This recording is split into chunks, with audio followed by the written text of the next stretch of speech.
There are some cases where detectives spend weeks trying to figure out what led to a murder. This wasn't one of them. Mariah Samuels had already been telling people what she was living through. She talked about the fear. She talked about being followed. She talked about trying to move on while someone refused to let her. Hours before her life was taken, she shared one more public message, hoping someone would finally understand how serious things had become. By the time the sun came up over North Minneapolis, those words would read less like a warning and more like a heartbreaking record of everything that had already gone wrong. Mariah Samuels was 34 years old, a mother of two, and someone the people around her describe as caring, welcoming, and deeply devoted to her children. She worked hard, enjoyed spending time with family and friends, and looked forward to celebrating life's ordinary moments. To the people who knew her best, she was the kind of person who made others feel comfortable the moment they met her. Then she met David Eugene Wright. By the time they started seeing each other, Wright had already spent years in prison and was trying to rebuild his life after his release. Like many new relationships, theirs appeared happy from the outside. Photos shared online showed smiles, affection, and moments that suggested they were building something together. Friends watching from a distance could have easily believed everything was going well, but social media only shows the moments people choose to share. As time passed, Mariah's family says the relationship became difficult. Arguments became more frequent, and according to court records, things eventually turned physical. Mariah later sought legal protection after reporting that Wright had assaulted her and threatened her with a gun during an argument. An order for protection was issued, creating legal boundaries that were supposed to keep him away from her. For Mariah, that order wasn't about revenge. It was about creating enough distance to move forward with her life. Unfortunately, paperwork can't always stop someone who refuses to accept that a relationship is over. And before long, Mariah would begin documenting a new problem, one she believed was getting worse with every passing day. After the protection order was issued, Mariah tried to reclaim a sense of normal life. She wanted peace, but according to investigators and court records, the contact didn't stop. Wright allegedly continued reaching out through calls, messages, and social media. At times, he apologized for what had happened, expressing regret and asking for another chance. When those messages went unanswered, the tone reportedly changed. The apologies became accusations, and the frustration became harder to ignore. Mariah wasn't keeping everything to herself. She began sharing pieces of what she was experiencing on social media, describing the fear and frustration of trying to separate herself from someone who refused to respect her decision. In one post, she explained that she had been threatened after trying to end the relationship. In another, she spoke about the emotional toll of dealing with abuse and the importance of holding people accountable for their actions. Family members later said those posts reflected what she had been living through for weeks. Then came one of her final public messages. Just hours before the shooting, Mariah wrote that someone had been outside her home in the early morning hours. She also expressed frustration that the protection order didn't appear to be stopping the behavior she had reported. It wasn't written to attract attention. It read like someone exhausted from asking for help and hoping the situation would finally change.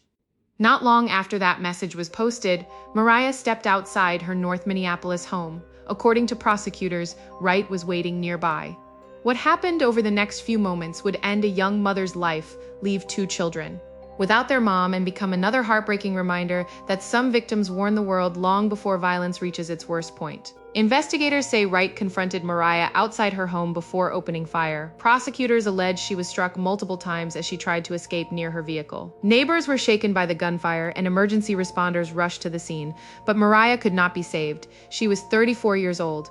A woman was shot and killed just minutes after posting about the domestic violence she was facing. Family members say 34-year-old Mariah Samuels lost her life this weekend to that violence. John Lauritsen spoke with Samuels' loved ones. Nothing bad I could ever say about her. I don't think nobody has bad things to say about her. One day after she was shot and killed, those closest to Mariah Samuels created a memorial in her honor. She was a mother of two boys and a dog groomer who enjoyed spending time with family and friends. She loves animals. She loved her son. She was sweet. She was outgoing. She was free-spirited.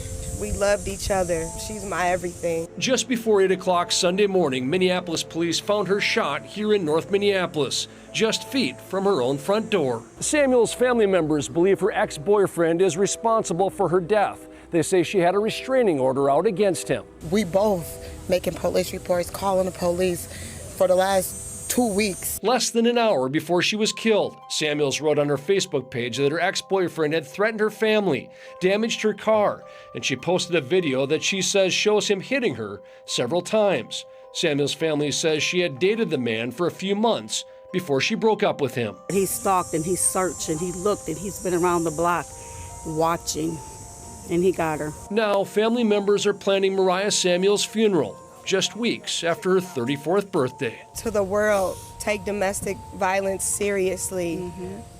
You know, reach out to somebody. I don't know if the police can help you all the time. Get out of the relationship. Escape if you can. In Minneapolis, John Lordson, WCCO News. The family says police arrested Samuel's ex-boyfriend. Online records show he is being held for murder, but has not yet been charged. Police immediately began searching for the suspect, and family members publicly identified the man they believed was responsible. They also shared that Mariah had done what many victims are encouraged to do. She reported the abuse. She sought legal protection. She documented what she believed was happening. Even so, they were left asking why those steps hadn't been enough to keep her safe. Authorities later arrested David Eugene Wright. As the case moved through court, prosecutors presented evidence that included the history of the relationship, the protection order, Mariah's public statements, and other investigative findings. A jury ultimately found Wright guilty of first-degree murder, and he was sentenced to life in prison without the possibility of parole. Life in prison with no parole.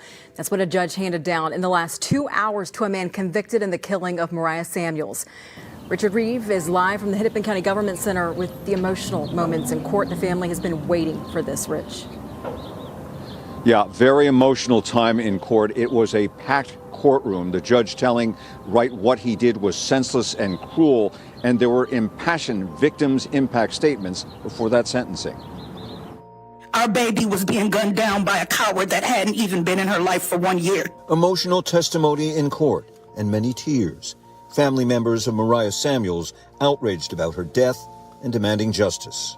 I would like to get up here and tell you how beautiful my sister was. I would like to tell you how uplifting and such a rare soul she truly was. David Wright, Samuel's ex-boyfriend, sentenced to life in prison without the possibility of parole, a mandatory sentence after his conviction last week of first-degree premeditated murder and first-degree murder with a pattern of domestic abuse. She was our baby, my baby. The thing that hurts the most about this situation is that it should have and could have been prevented. It hurts more that we could not protect her. Wright, convicted in the September 2025 shooting of Samuels just hours after she called 911 to report he had violated a restraining order she filed 3 weeks before. After sentencing, the family gathered in a prayer circle in the courthouse atrium. We are a family that are going to continue to come together. We'll never let Mariah Samuels' name die. From now into eternity, her name will rise. And the sentencing phase already roiled with Wright's refusal to appear in court on Friday. He was there today, of course. The judge could have pressed that issue, but he did not. Now, today, Wright did apologize, saying he thinks about Samuels every day. Samuels' mother said that the crime that happened against her daughter was simply barbaric, that time will not bring her back. But she also told the defendant that she forgives him. Reporting live, Richard Reeve, 5 Eyewitness News. For Mariah's loved ones, the verdict closed the legal case, but it couldn't undo what had been taken. 2 children were left to grow up without their mother, and a family was forced to grieve another life lost to intimate partner violence. Mariah's story continues to be shared because it raises difficult questions about how stalking, repeated threats, and domestic violence are recognized before they become deadly. Her family has urged others to take warning signs seriously, seek help early, and continue asking for protection when they feel their safety is at risk. New details tonight about a domestic violence death resulting in policy changes in the Minneapolis Police Department. We're learning about those changes on the same day a jury found David Wright guilty of murdering Mariah Samuels outside of her Minneapolis home last year. He shot her just 1 hour after she posted this video showing Wright attacking her.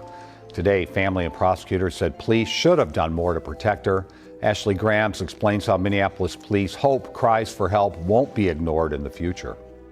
The family of 34-year-old Mariah Samuels said justice was served on Wednesday in Hennepin County Court when David Wright was found guilty of murder. While it will not bring back my sister, we will always honor her and keep her spirit alive. Samuels had filed an order of protection against Wright, her ex-boyfriend, in August. Her family said she called police asking for help when he continued to harass her.